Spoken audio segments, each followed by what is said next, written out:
Welcome back, my favorite Tzaddikim and Hasidim. It's good to have you here. I'm your host, Jonathan Whiteman, and in this series that we're going to be studying, we'll be comparing the biographies of Jesus of Nazareth and also the 18th century Hasidic master Israel Baal Shem Tov, otherwise called the Besht. And in this first episode, we're going to be going through some of their main similarities, and we'll begin to see why these two figures have so much in common. And unfortunately, we'll just be going through some of the quickest, most superficial similarities. Really, the subject requires a much more in-depth study. That if anybody would like to do it, I would be very interested in reading that book, listening to that video, or watching the video, or whatever format it comes out, consuming that content. So, without further ado, let's get into the subject.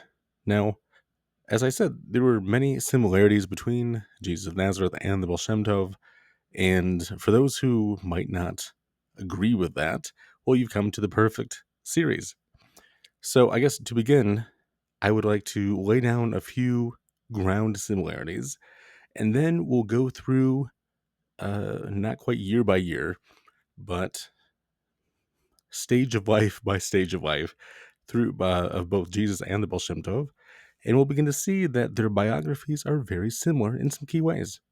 So, for example, both Jesus and the Baal Shem Tov are believed by their followers to have descended from King David, right?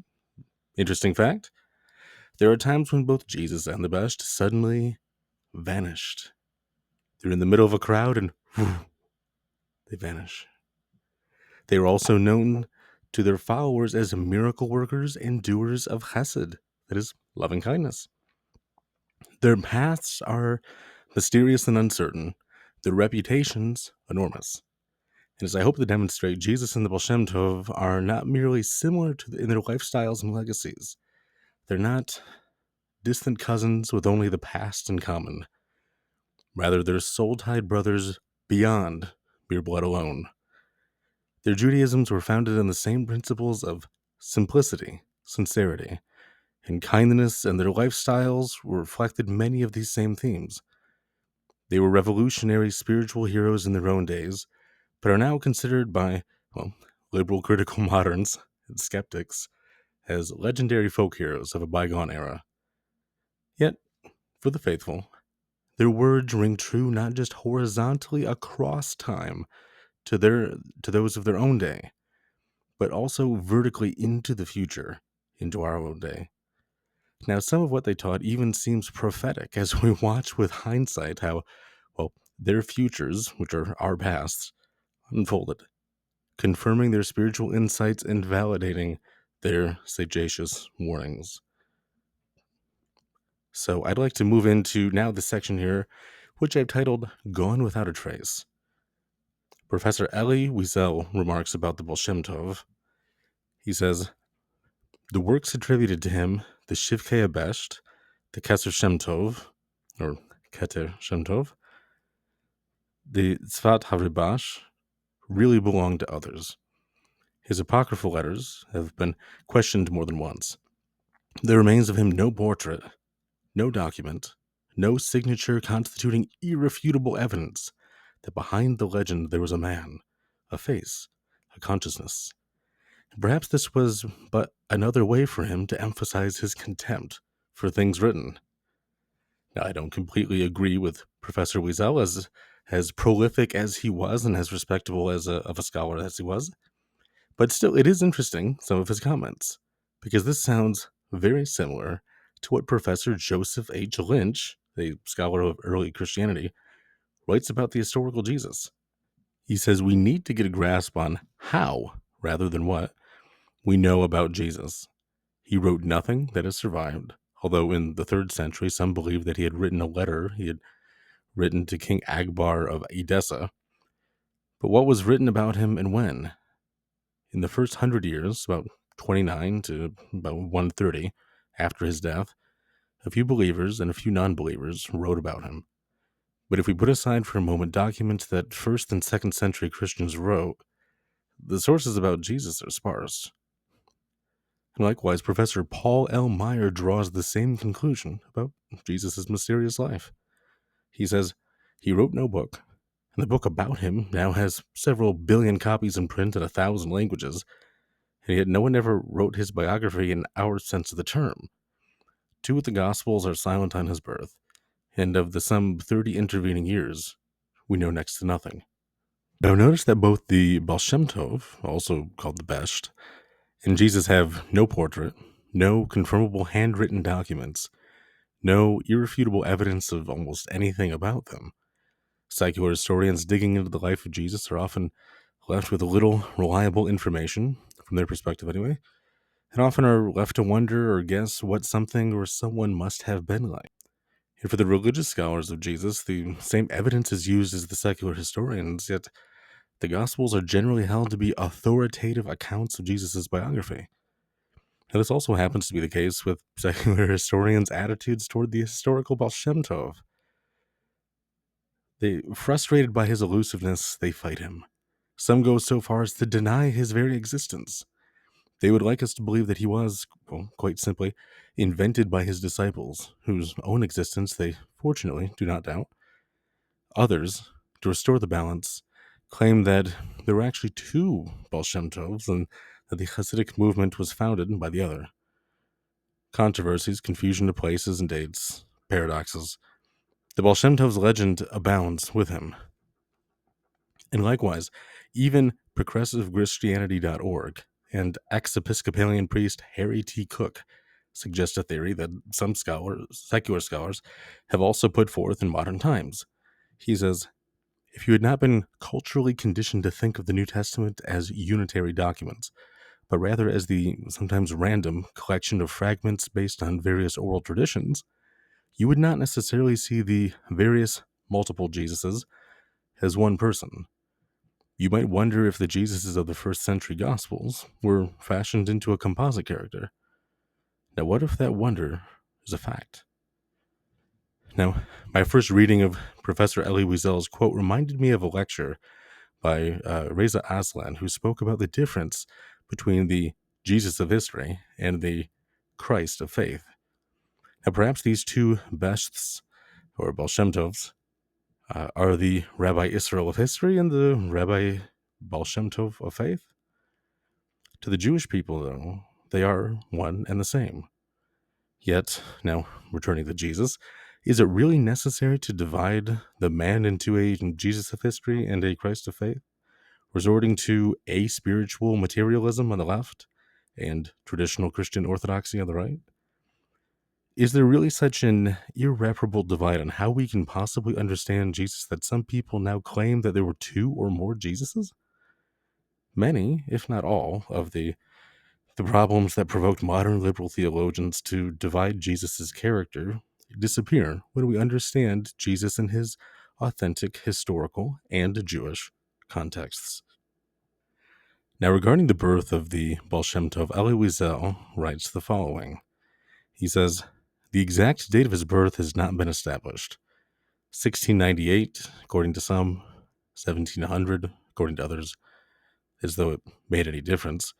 There seems to be no disagreement as to the place of his birth, a small village named Okop. Yet, Professor Wiesel explains that although scholars know the name of the village, quote, scholars have some difficulty in agreeing on its precise location. There is likewise uncertainty regarding the circumstances surrounding Jesus' birth. For example, Professor Myers says the following.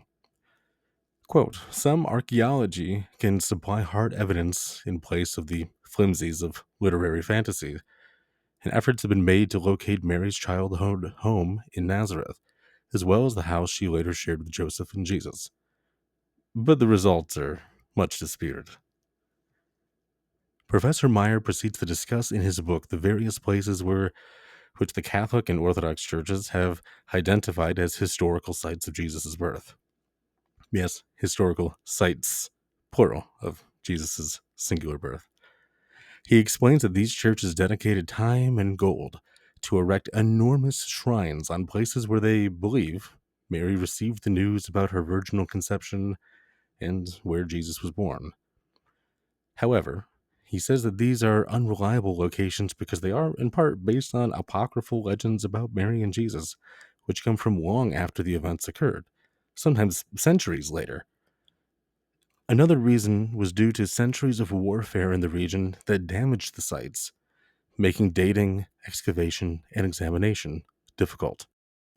Also, like the Baal Shem Tov, a few modern scholars have wondered within which Bethlehem Jesus was born. There were two Bethlehems in Israel, actually. Where was Jesus born? In the Bible, the answer seems straightforward: Bethlehem. Both Matthew 2 and Luke 2 state that Jesus was born in Bethlehem in Judea. However, biblical scholarship has recently called the identification of Bethlehem as Jesus' birthplace into question. If Jesus was indeed born in Bethlehem, why is he called a Nazarene and a Galilean throughout the New Testament? And why is Bethlehem not mentioned as Jesus' birthplace outside of the infancy narratives in the Gospels? This has caused some to wonder if Jesus was actually born in Nazareth. And how would a woman who was 9 months pregnant travel 175 kilometers on a donkey all the way to Bethlehem of Judea? He asked. It makes more sense that she would have traveled 7 kilometers, the distance from Nazareth to Bethlehem of the Galilee. Now, while I myself do not necessarily find sufficient evidence to question the traditional Bethlehem location, investigations such as this do demonstrate that this aspect of Jesus, his birthplace, is included in the man's personal mystery. However, the doubt cast in the above quotes are, I must say, uncommon and not generally accepted in the academic community. In fact, Aviram Oshri, the archaeologist who made the second remark, found his claims called worse than a joke by his own employer, the Israel Antiquities Authority. Nevertheless, just as scholars disagree on the location of Okop for the Baal Shem Tov, there exists a small level of debate regarding the location of Bethlehem as the birthplace of Jesus. And lastly, I would like to take a brief look at the birth narratives between the Baal Shem Tov and not just Jesus, but Jesus' cousin, John the Baptizer. His parents, Eliezer and Sarah, were rich and generous, according to some, poor but generous, according to others. Their son, Israel, meaning the Baal Shem Tov, were given to them as a reward when they were almost 100 years old. They had shown themselves hospitable and indulgent toward the prophet Elijah, according to one version of the story. And in Luke 1, we read something very similar. There was a priest named Zechariah, and his wife was Elisheva. Both of them were righteous in the sight of God, observing all the Lord's commandments and decrees blamelessly. But they were childless because Elisheva was not able to conceive. They were both very old. And once, when Zechariah's division was on duty, an angel of the Lord appeared to him, standing at the right side of the altar of incense. And when Zechariah saw him, he was startled. The angel said to him, "Do not be afraid, Zechariah. Your wife and Elisheva will bear a son, and you are to call him Yochanan, or John. And he will be a joy and delight to you, and many will rejoice because of his birth, for he will be great in the sight of the Lord, and he will bring back many of the people of Israel to the Lord their God, and he will go on before the Lord in the spirit, the power of Eliyahu." Elijah. So what we find is this. An elderly couple, unable to conceive all their lives, yet because of their righteousness and their obedience, their strict obedience to the Torah of Hashem, they conceive by miracles and bring forth extraordinary children who would someday inspire their countrymen to do tshuva, right? Or teshuvah, repentance. And also, interestingly, both children are associated with the prophet Eliyahu Hanavi, Elijah.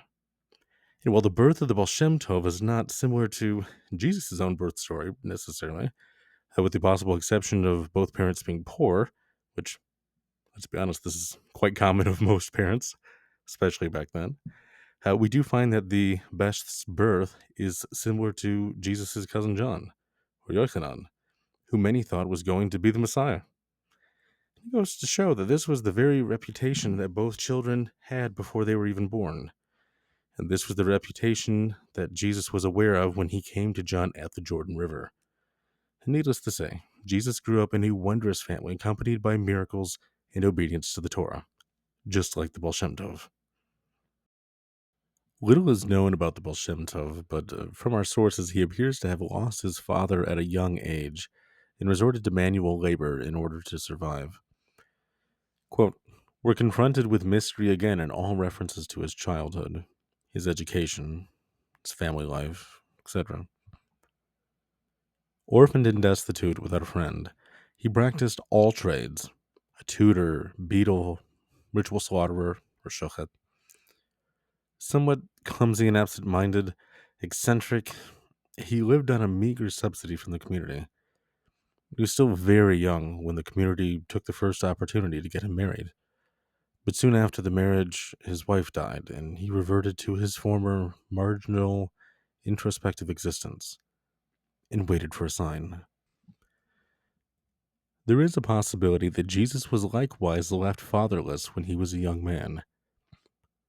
One old tradition, the history of Joseph the carpenter, has Jesus a 19-year-old when Joseph died.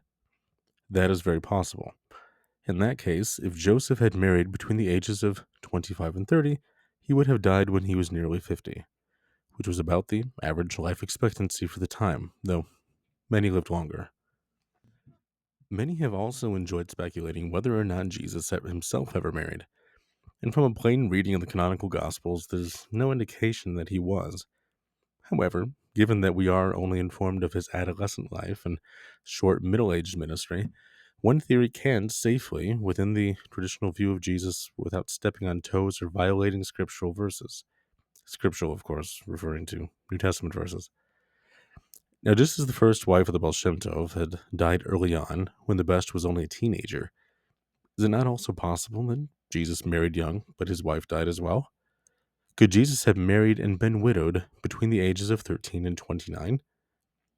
Given that the rabbis suggested getting married around the age of 18, or between 16 and 21, it is entirely possible.